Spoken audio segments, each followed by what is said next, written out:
Terima kasih rekan-rekan media. Alhamdulillah kami dari tim advokasi anti kriminalisasi akademisi dan aktivis telah mendatangi Komisi Nasional Hak Asasi Manusia dalam rangka untuk mengadukan dugaan pelanggaran hak asasi manusia yang kami duga dilakukan oleh saudara Joko Widodo berkaitan dengan adanya sejumlah tindakan kriminalisasi. Apa itu kriminalisasi?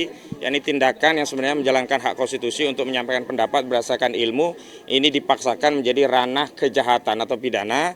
Bahkan kami juga tadi sudah sampaikan komplain tentang sejumlah pasal-pasal selundupan yang di dalam Undang-Undang ITE itu tidak ada relevansinya dengan apa yang dikeluhkan oleh saudara Joko Widodo tentang diri yang merasa dihinakan sehina-hinanya dan direndahkan serendah-rendahnya.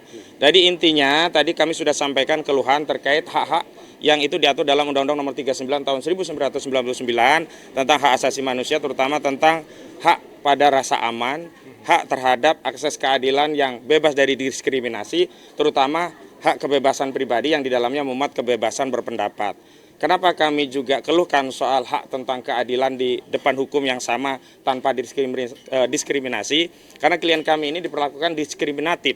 Laporan klien kami di Barreskrim tidak diproses, baru diproses setelah 6 bulan, sementara laporan dari saudara Joko Widodo di Polda Metro Jaya begitu cepat kilat sejak 30 April.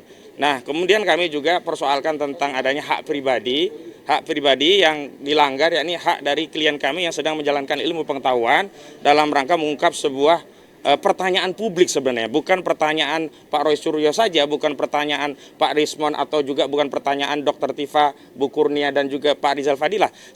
Saat ini ya pertanyaan terkait keaslian ijazah saudara Joko Widodo itu merupakan pertanyaan seluruh rakyat Indonesia, dan inilah yang sebenarnya sedang diungkap dan kemudian dipersoalkan oleh Polda Metro Jaya dengan serangkaian proses-proses yang menurut kami melanggar prosedur hukum dan juga secara substansi. Baik, untuk ringkasan tentang apa yang diadukan, rekan kami Al-Ghifari tolong untuk disampaikan. Silakan Al-Ghifari. Ya, baik, ya terima kasih ya rekan-rekan media.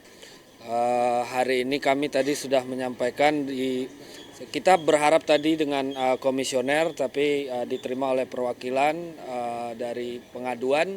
Kami menyampaikan bahwa apa yang terjadi hari ini terhadap klien kami, Bang Roy Suryo, Dr. Tifa, dan rekan-rekan semua, itu adalah bentuk kriminalisasi di mana berusaha di dalam penegakan hukum yang dilakukan, itu dilakukan terhadap ekspresi publik yang tidak hanya didasarkan pada opini, tapi juga didasarkan pada ilmu pengetahuan. Nah, bagaimana dengan sangkaan atau dugaan pasal yang kemudian digunakan?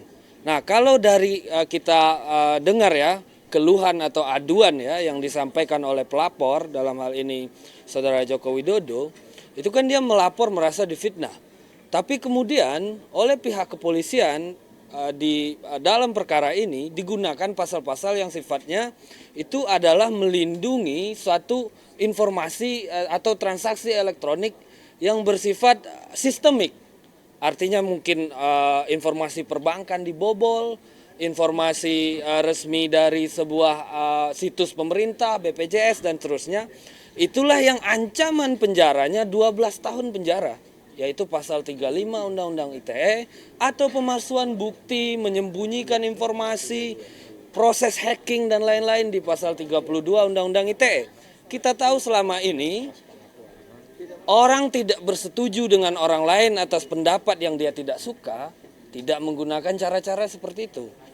Dia menggugat di pengadilan atau dia mengadu menggunakan fitnah ataupun pencemaran nama baik. Tapi ini siapa ini yang pertama kali kemudian menginisiasi agar pasal-pasal yang setiap hari orang yang terlapor itu bisa diancam ditahan begitu saja karena di atas 5 tahun digunakan secara eksesif. Nah, kira-kira ini yang kami sampaikan tadi ke Ibu Grace dan Pak Lulu sebagai perwakilan dari komisioner di bidang pemantauan dan penegakan HAM, dan para prinsipal tadi, Dr. Tifa, Bang Roy Suryo dan kawan-kawan juga sudah menyampaikan di dalam secara langsung, dan kita memang meminta agar untuk mendalami mengelaborasi lebih lanjut, Komnas HAM mengundang kami lagi untuk diadakan audiensi langsung dengan komisioner. Jadi memang kami berharap Komnas HAM menjadi pelindung dari masyarakat yang menyampaikan ekspresi publik, apalagi didasari ilmu pengetahuan, dan kemudian bisa membendung ya nafsu atau langkah-langkah kriminalisasi yang dilakukan oleh aparat penegak hukum yang tidak bertanggung jawab. Mungkin itu. Baik, selanjutnya ada Bang Petrus.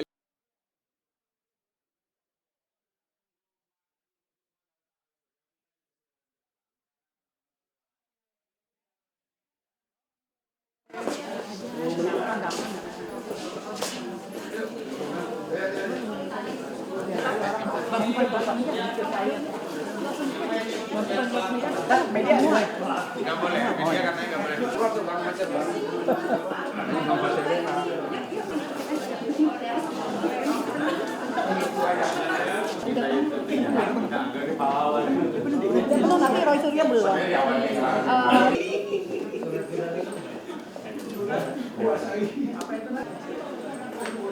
Coba kalau aku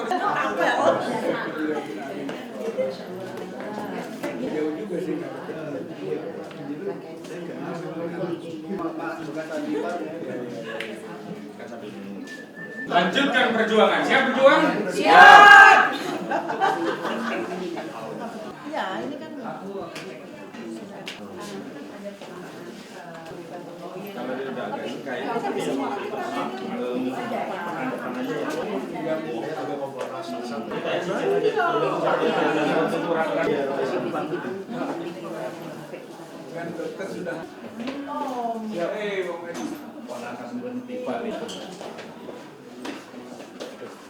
berapa Pak?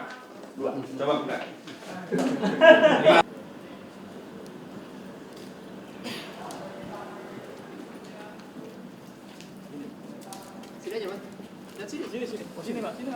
Samanya bang, samanya bang. Kok kalau mau wawancara Rismon aja? Oh, nah, ini kok wawancara dulu Rismon.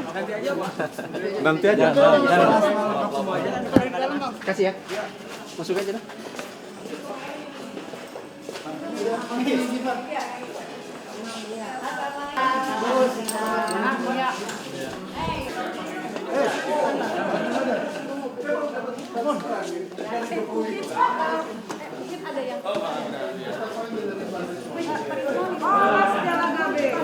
Yang punya lapor di depan.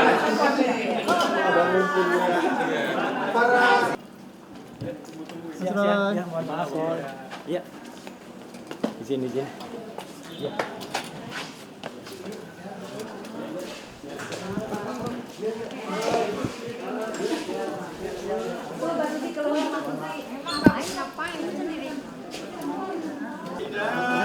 Sebentar ya, nunggu Pak Rismon dan yang lainnya sekalian. Ada. Ada. Biar kelihatan marah ya. Baik, terima kasih wabarakatuh. Rekan-rekan media sekalian. Ya. Tengah dikit. Oh ya. Ya.